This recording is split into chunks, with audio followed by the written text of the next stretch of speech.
देखो बहू, मुझसे और नहीं रहा जाता। मुझसे ये तन्हाई बर्दाश्त नहीं हो रही।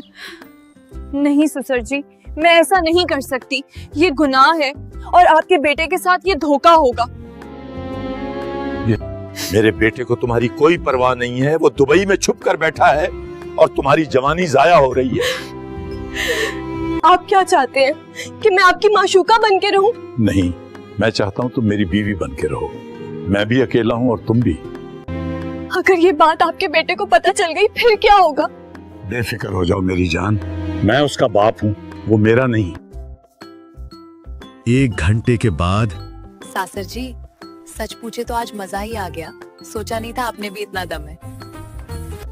मेरी नादान बहू, या शुरुआत है, आगे देखना। कराची का एक बूढ़ा आदमी रहीम खान अपने बेटे अहमद को रुखसत कर रहा था। अहमद को दुबई में नौकरी मिल गई थी। जाते वक्त अहमद अपनी खूबसूरत बीवी साइमा को अपने बाप के हवाले कर गया। रहीम खान के चेहरे पर खुशी की हल्की झलक थी। अहमद ने अपनी बीवी का हाथ पकड़कर कहा, बाबा, साइमा का ख्याल रखिएगा, वो बहुत हसास है।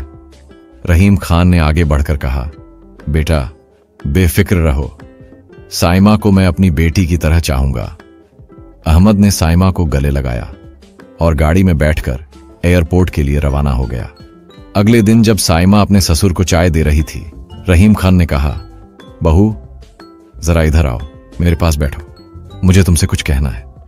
रहीम खान बोला, बहू, पता नहीं क्यों आजकल खुद को बहुत अकेला महसूस करने लगा हूं। मैं चाहता हूं कोई ऐसा हो जो मेरे पास रहे, मेरी तन्हाई बांटे और मुझे खुश रखे। मैं सोच रहा हूं कि शायद मुझे फिर से शादी कर लेनी चाहिए। साइमा ने नरमी से कहा, ससुर जी, ये आप कैसी बातें कर रहे हैं? मैं हूं ना आपका ख्याल रखने के लिए, आपको खुश रखने के लिए। आप जो कहेंगे मैं वही करूंगी। रहीम खान के चेहरे पर मुस्कुराहट फैल गई। वो उठा और धीरे से साइमा के करीब बैठ गया। उसने साइमा के कंधे पर हाथ रखते हुए कहा, ठीक है बहू, देखते हैं तुम मुझे खुश रखने के लिए क्या कर सकती हो।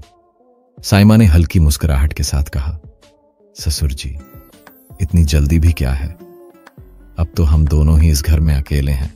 मैं रात को आपको एक खास तोहफा दूंगी। ये कहकर वो चाय के बर्तन उठाकर किचन की तरफ चली गई। रहीम खान उसकी जाती हुई पीठ को देखकर मुस्कुरा रहा था। अब वो अक्सर छुपकर साइमा को देखता। जब वो झाड़ू लगाती, कपड़े धोती या घर के काम करती, वो कहता, बहू ये दुपट्टा उतार दिया करो ताकि काम आसानी से कर सको। रहीम खान की निगाहें शिकारी की तरह उस पर जमी रहती। एक रात वो आहिस्ता कदमों से अपने कमरे से निकला और साइमा के कमरे की तरफ बढ़ा।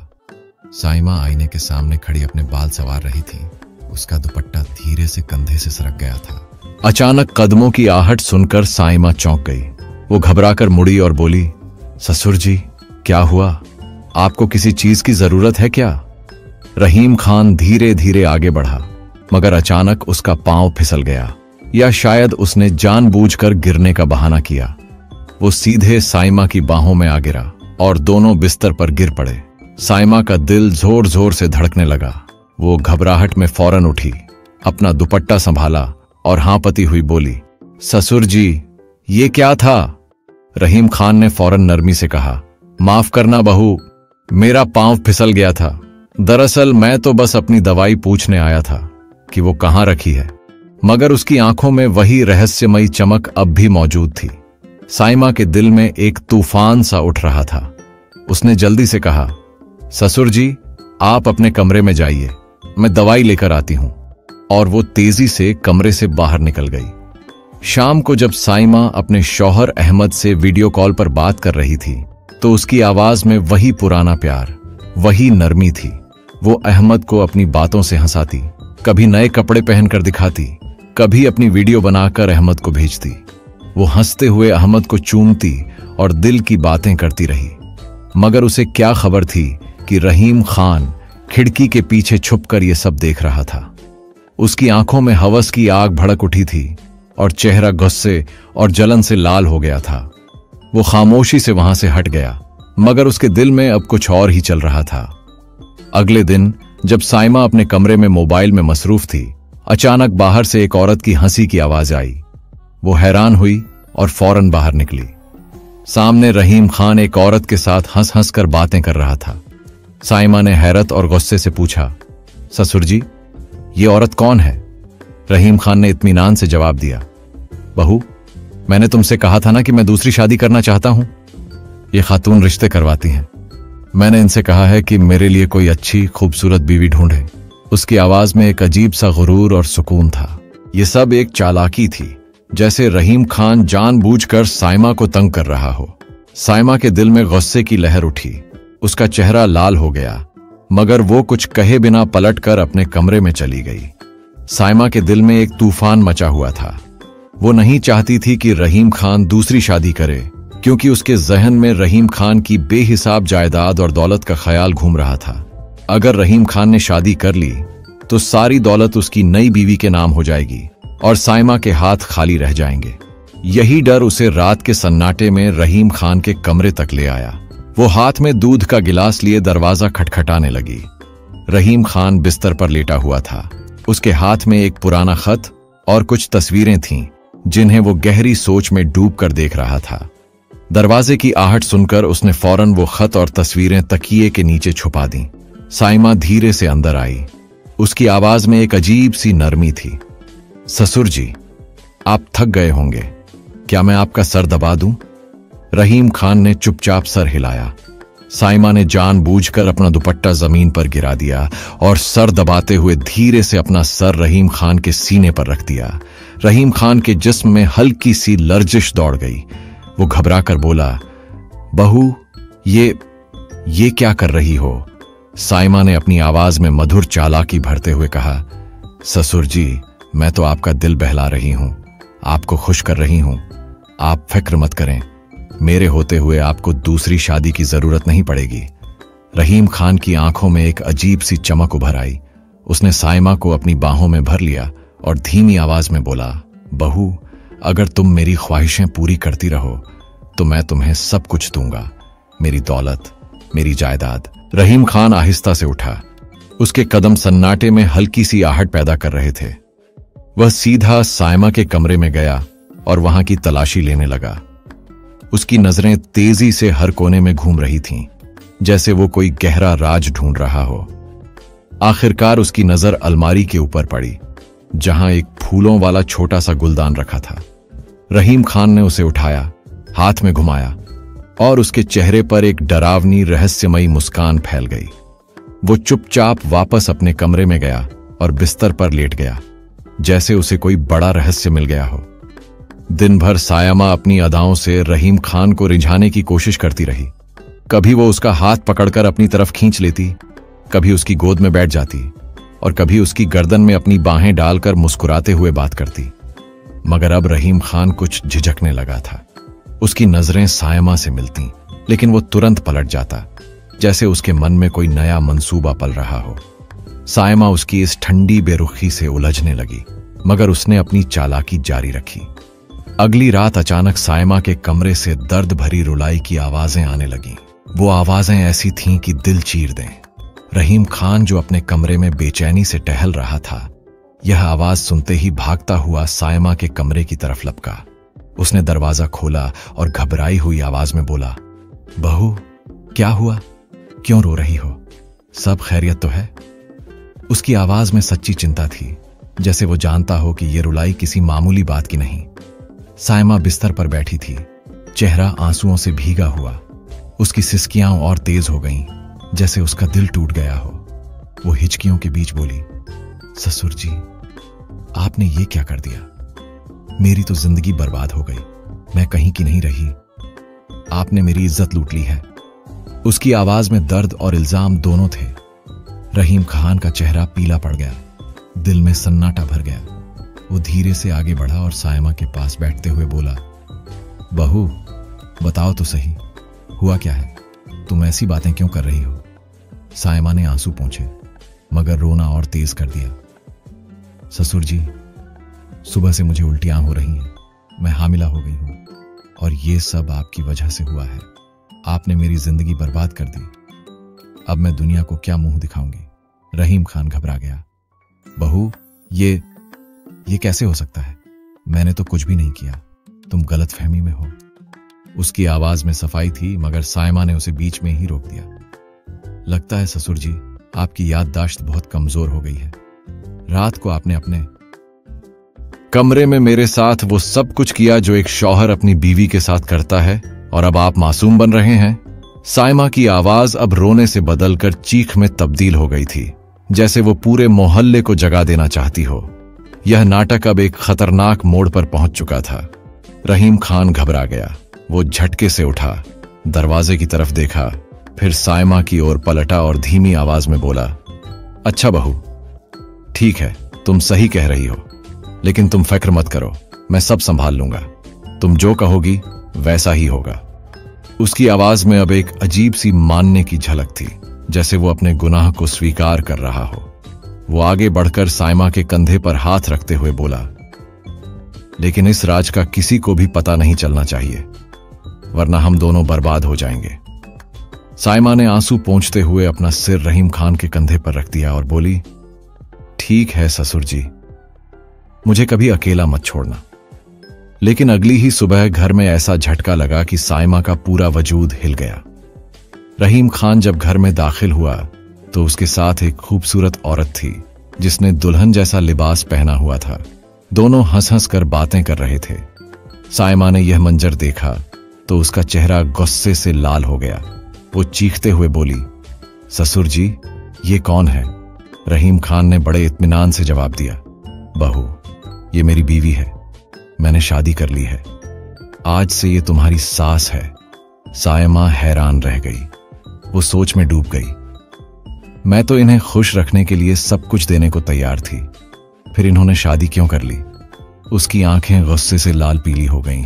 वो धीमे लेकिन सख्त लहजे में बोली, ससुर जी, आप जरा मेरे कमरे में आइए, मुझे आपसे कुछ बात करनी है। वो तेजी से अपने कमरे की तरफ चली गई। जब रहीम खान साइमा के कमरे में पहुंचा तो वो गुस्से में पागल हो रही थी। उसने कहा, ससुर जी, आपने मेरे साथ धोखा किया है, अब मैं आपकी असलियत सबको बताऊंगी। रहीम खान ने नरम आवाज में कहा, बहू, पागल मत बनो, मैंने शादी इसलिए की है कि ये औरत तुम्हारी खिदमत करेगी। अब तुम्हें घर का कोई काम नहीं करना होगा, सारे काम ये करेगी। मैं और तुम बस एक दूसरे से प्यार करेंगे। ये सुनते ही साइमा का गुस्सा ठंडा पड़ गया। उसके चेहरे पर एक इत्मीनान और खुशी की मुस्कान फैल गई। मगर साइमा को क्या मालूम था, उसकी जिंदगी में अब एक ऐसा तूफान आने वाला है जो उसे बर्बादी की आखिरी हद तक ले जाएगा।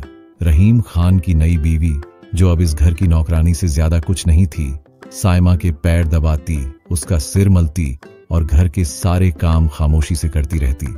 साइमा अपनी चालाकी पर खुद को जीतने वाला महसूस करती थी। साइमा को ऐसा लगने लगा था जैसे उसने रहीम खान की सारी दौलत और जायदाद अपनी मुट्ठी में कर ली हो। लेकिन रहीम खान के चेहरे पर अब एक अजीब सी खामोशी थी। उसकी आंखों में हैरानी और छिपा हुआ गुस्सा झलक रहा था, जैसे उसने कोई बड़ा राज पकड़ लिया हो। रहीम खान अब साइमा से दूर दूर रहने लगा था। उसकी नजरों की ठंडक, उसके रवैये की बेरुखी, सब साइमा को चुभने लगी। उसे लगने लगा कि उसकी सारी चालें अब बेअसर हो रही हैं। रहीम खान की दौलत और ताकत उसके हाथों से फिसल रही थी। एक दिन जब रहीम खान अपनी नई बीवी के साथ ज्यादा वक्त बिता रहा था, साइमा ने उसे तन्हाई में रोक लिया।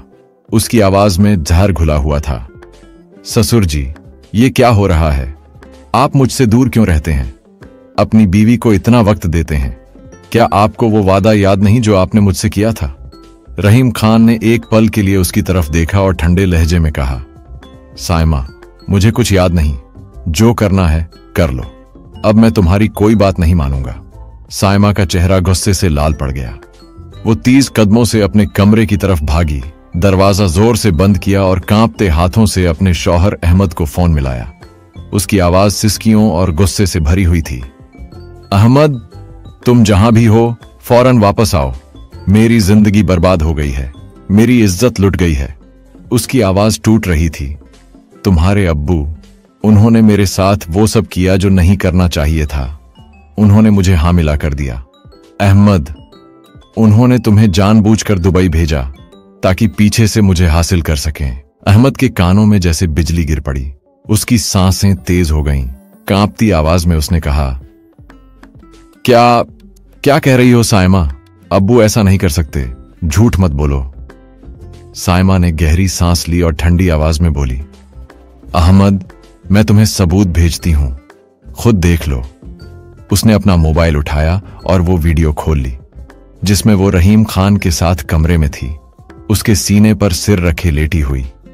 वो वीडियो जो उसने छुप कर कैमरा ऑन करके रिकॉर्ड की थी, वो वीडियो अहमद की पूरी दुनिया तबाह करने के लिए काफी थी। उसने वीडियो भेज दी। जैसे ही अहमद ने वो वीडियो देखी, उसका दिल फट गया, उसकी सांसें रुकने लगीं, आंखों के आगे अंधेरा छा गया। उसने कांपते हाथों से फिर साइमा को कॉल की।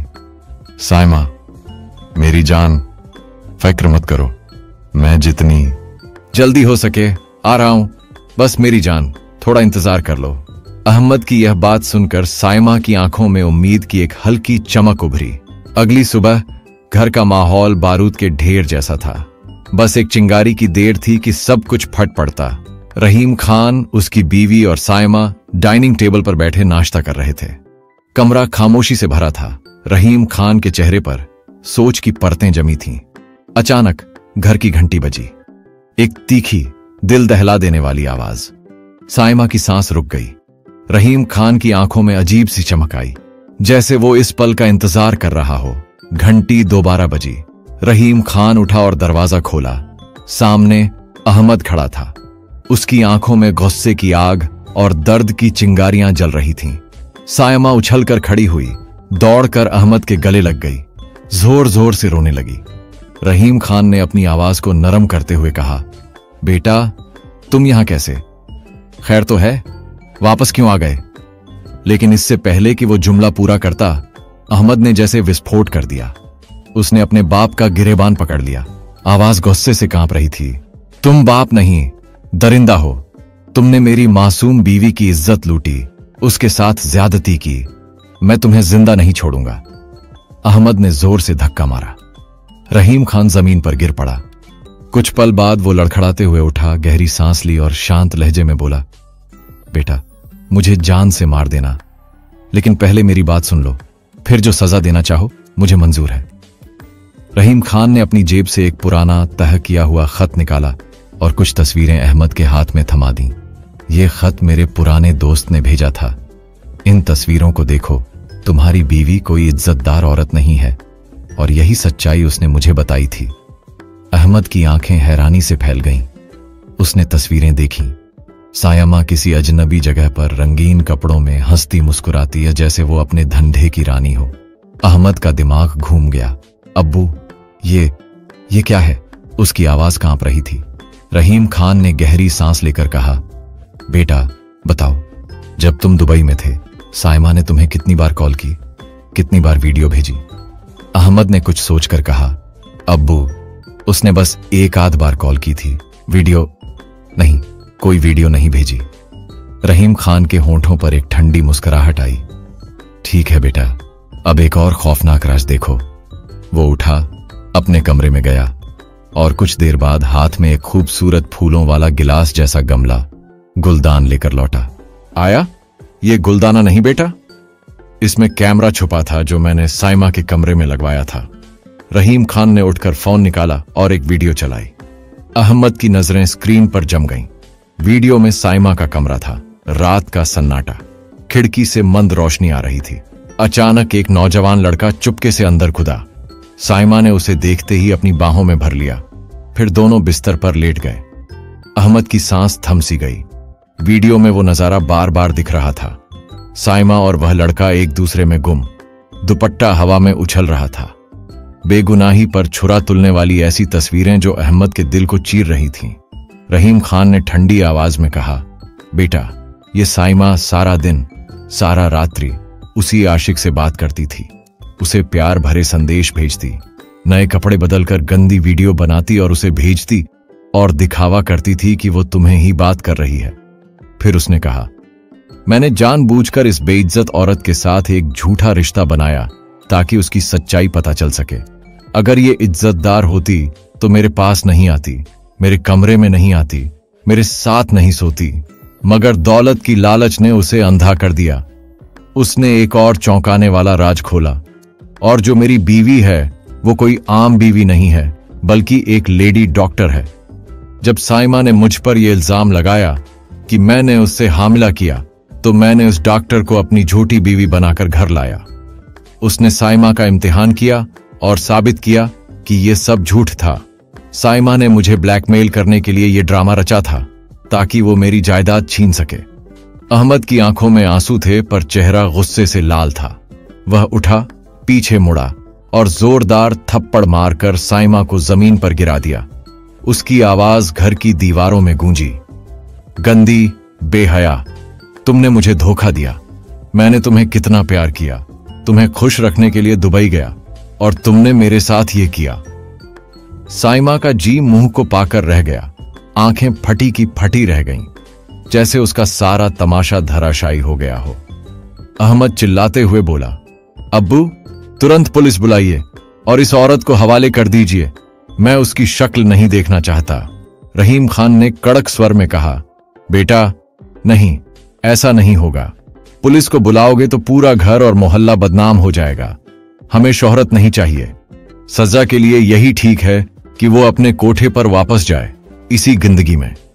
कमरे में सन्नाटा छा गया, जैसे किसी काली तर्जनी ने फांसी की रस्सी पकड़ी हो।